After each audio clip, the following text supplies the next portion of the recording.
Dembash. I'm Sarah GLYNN for Media News, and this is my weekly news review for Saturday, the 17th of August. After 40 years of armed struggle. On the 15th of August, the Kurdish Freedom Movement marked 40 years of armed struggle.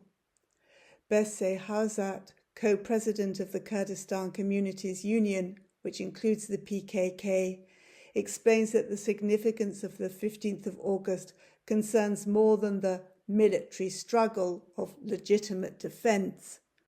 From our point of view, she writes, the August the 15th breakthrough is a move toward enlightenment in Kurdistan and the Middle East.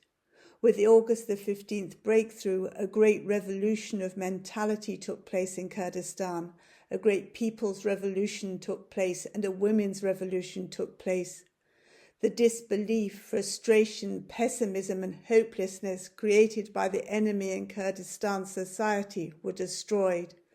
Kurdish society woke up again and became aware of itself. This affected Middle Eastern society, and today it is leading the democratic revolution. When Masum Korkmaz, known as Agid, led that first attack on a gendarmerie station in Eru Sirt, the PKK could never have envisaged that 40 years later the struggle would still be going on. But the Turkish state would have been even more surprised if they'd known that their army, the second biggest in NATO, would fail to defeat the guerrillas over 4 decades, that the Kurdish Freedom Movement would establish an autonomous administration in northern Syria, and that the PKK's philosophy would inspire people across the world. They could not have imagined that despite 40 years of oppression and even the capture and imprisonment of the PKK's leader, Abdullah Öcalan, the achievements of that autonomous administration would become a source of hope, and that an international campaign would demand Öcalan's release. No one makes decisions to seek freedom through an armed struggle if they could achieve that freedom through political means. Turkey demonstrated repeatedly that they would countenance no peaceful route. In taking up arms, the PKK was asserting a right of resistance to oppression that has been recognised since long before the era of the modern nation state. The right of resistance, when necessary violent resistance, is not only accepted ethically but is recognised in modern international law, which allows war between non-state actors in situations such as the fight against fascism and the fight against colonialism. Kurdistan is not officially a colony, but is a de facto colony of 4 different states. Turkey treats its Kurdish subjects as a colonized people, attempting to deny them their own culture and identity. Turkey has used the leverage afforded by their strategic geography to persuade the United States and Europe to classify the PKK as terrorists and criminalize their every action. When this designation was put to the test in a Belgian court, the top judges ruled against it. But the terrorism claim continues to be made because those countries do not want to antagonize Turkey, and they have no qualms about sacrificing anti-capitalist revolutionaries. The terrorism label makes it harder for the PKK to find support, but it can't change the ethical and legal validation of their struggle. Despite all the PKK has achieved and the crippling economic and social cost of perpetual war, the Turkish government seems set on attempting to crush Kurdish aspirations. Every week brings news of further authoritarian restrictions within Turkey and further attacks against the PKK and the broader Kurdish movement out with Turkey's borders. This week is no exception.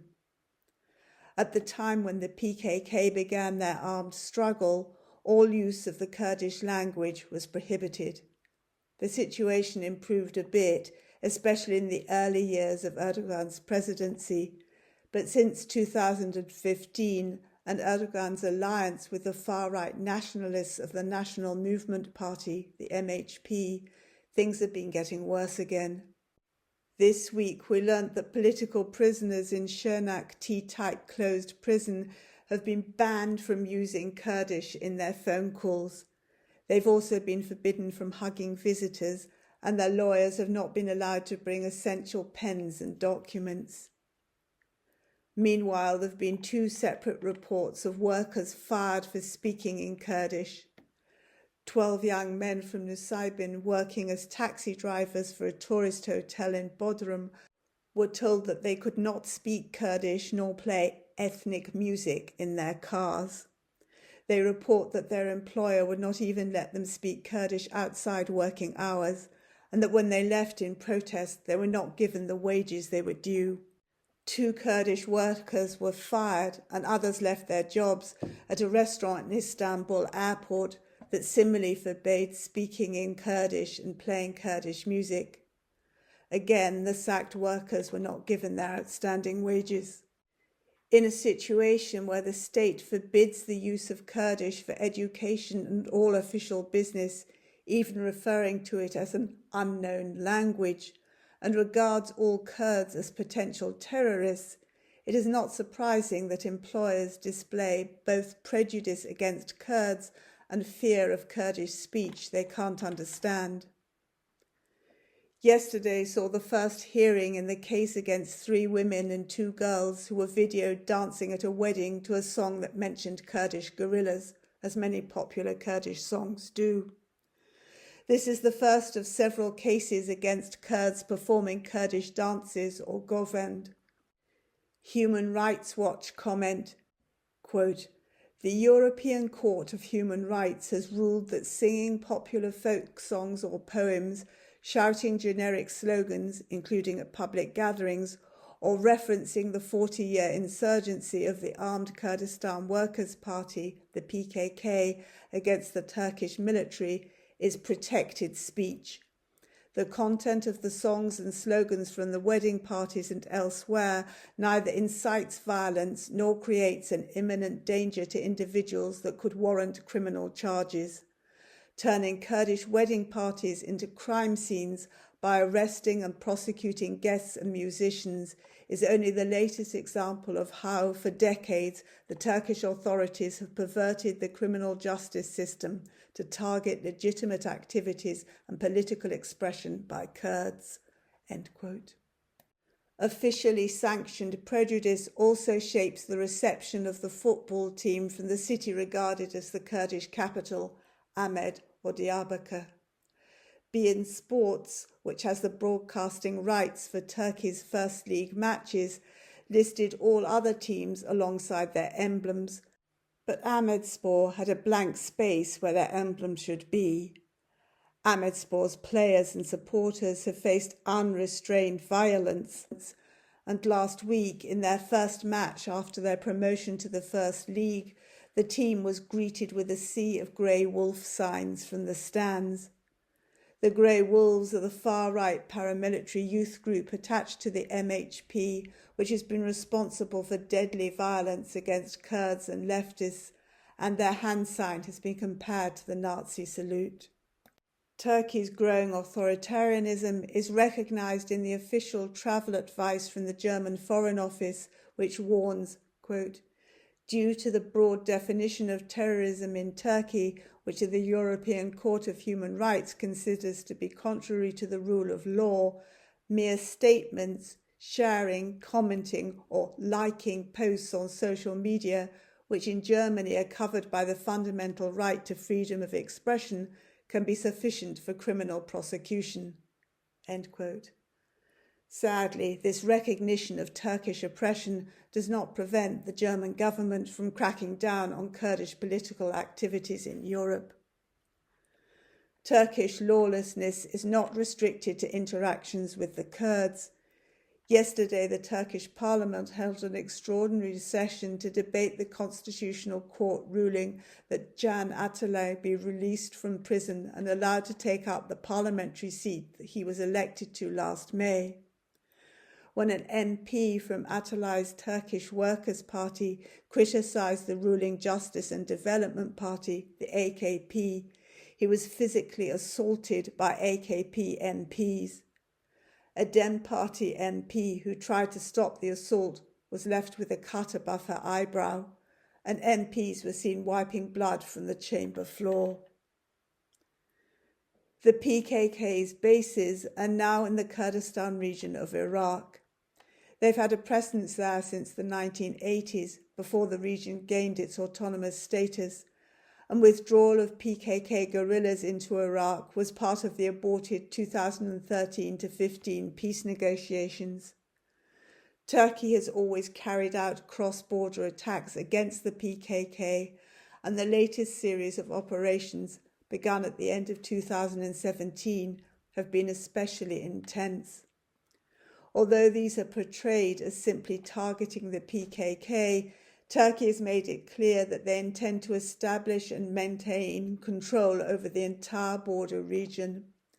Their extensive network of now 74 military bases and linking roads are there to stay.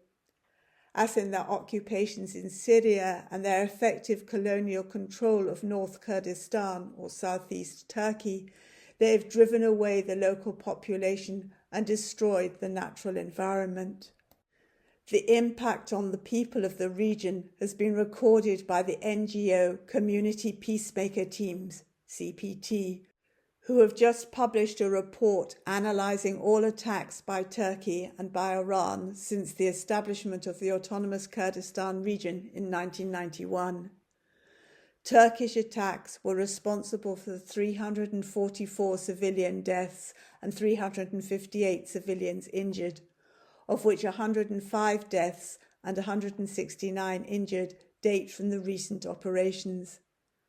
The main cause of death is now drone strikes, but 9 people have been killed and 9 injured by suspected chemical weapons. 170 villages have been emptied and 602 more under threat. CPT write, quote, "The analysis of the data collected for the report reveals a grave concern over the Turkish armed forces' pattern of intentionally targeting civilians and civilian infrastructure, as well as their negligence in military operations that impact civilians, civilian life and populated areas. Numerous verified incidents indicate that Turkish drones, while following PKK combatants and visible in the sky, waited to target PKK vehicles and or combatants until they were adjacent to or in close proximity to civilians.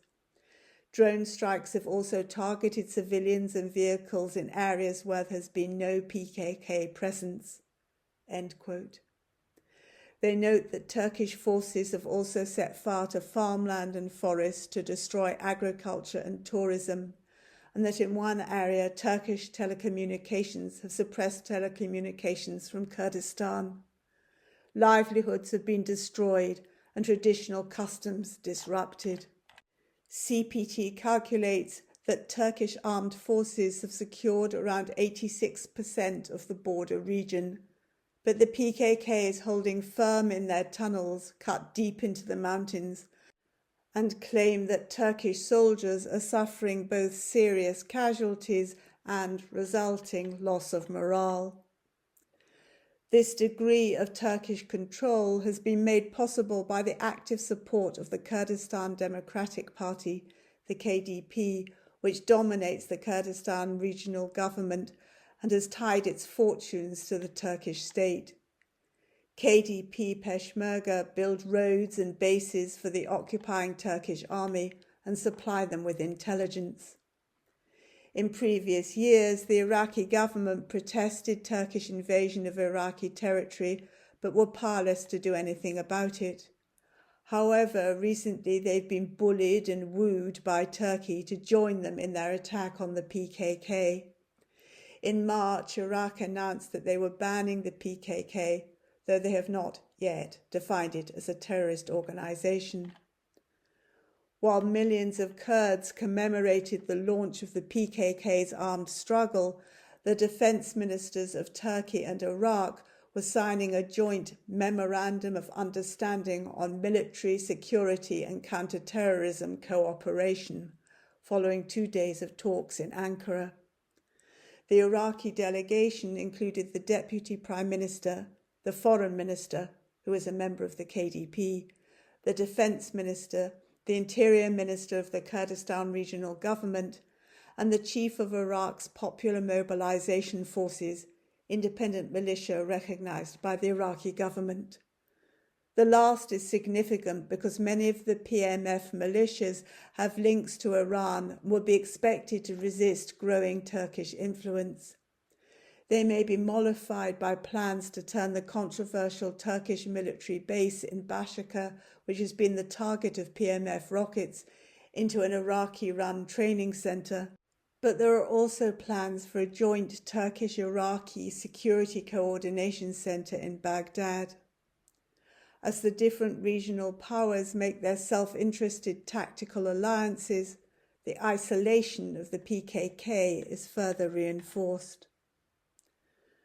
Turkey attempts to spread their influence and control through other local groups besides the KDP, notably the Turkmen of Kirkuk, where they tried unsuccessfully to influence the choice of governor. Kirkuk politics has long been dominated by ethnic competition, and control has long been disputed between the Kurds and the Iraqi government. With the development of the oil industry in the 1930s, many Kurds and Arabs came to the predominantly Turkmen city, so that the 1957 census found that 38% of the population spoke Turkish, 33% Kurdish, and 23% Arabic, while the Kirkuk governorate was predominantly Kurdish. Ba'athist rule from 1968 to 2003 imposed large-scale Arabization, but after the Iraq War, many Kurds returned. Control over Kirkuk has been contested by the Barzani family and their KDP for decades. Iraq's 2005 constitution called for a referendum on Kirkuk's future, but this never happened. Iraq's regional elections were held last December, with parties largely divided along ethnic lines. The two main Kurdish parties are the KDP and the rival Patriotic Union of Kurdistan, the PUK, which is critical of the KDP's links with Turkey. Voters in Kirkuk elected 5 representatives from the PUK, 2 from the KDP, 2 members of the Turkmen Front, 1 Christian, and 6 Arabs from 3 different parties. And up until last weekend, no consensus could be reached on who would have the governorship. The main concern of the KDP, backed by Turkey, has been to keep out the PUK. They hope to set up a majority alliance with the Turkmen Front and some of the Arabs, but at the last minute an agreement was made in Baghdad between the PUK, the Christian, and 3 Arab members. At a meeting boycotted by the other parties, they elected a PUK governor and an Arab head of the provincial council. This prompted local Turkmen to march in protest through Kirkuk, making grey wolf hand signals, while the new head of the council was expelled from his party. The PUK has promised to run the city for all groups, but this won't be easy.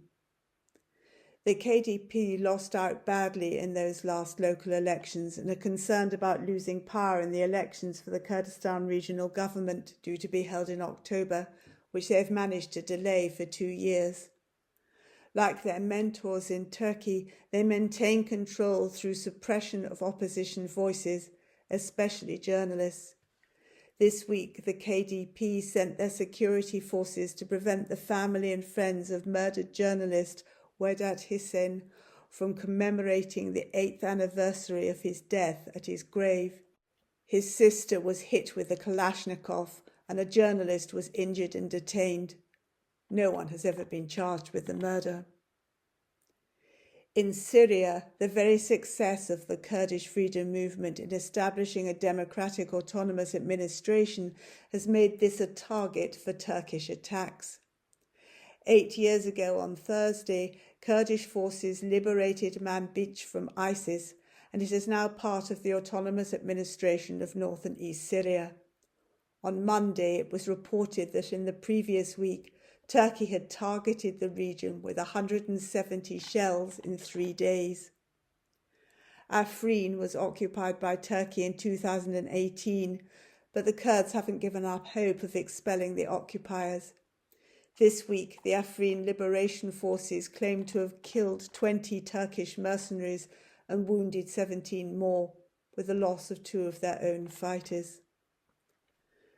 Turkey is not the only country that wants the autonomous administration to fail. Attacks by the Syrian government and Iran-backed militias continued into the beginning of this week. On Monday, the administration's Syrian Democratic Forces, the SDF, retaliated with an attack on government positions to the west of the Euphrates, killing 20 pro-government fighters. They described this as, quote, a clear warning to the Syrian regime and its affiliated forces. Should they continue their aggression against our people and territory, we will exercise our right to self-defense against all regime attacks, which are a reprisal for our people's steadfast opposition to the regime's policies and atrocities throughout Syria.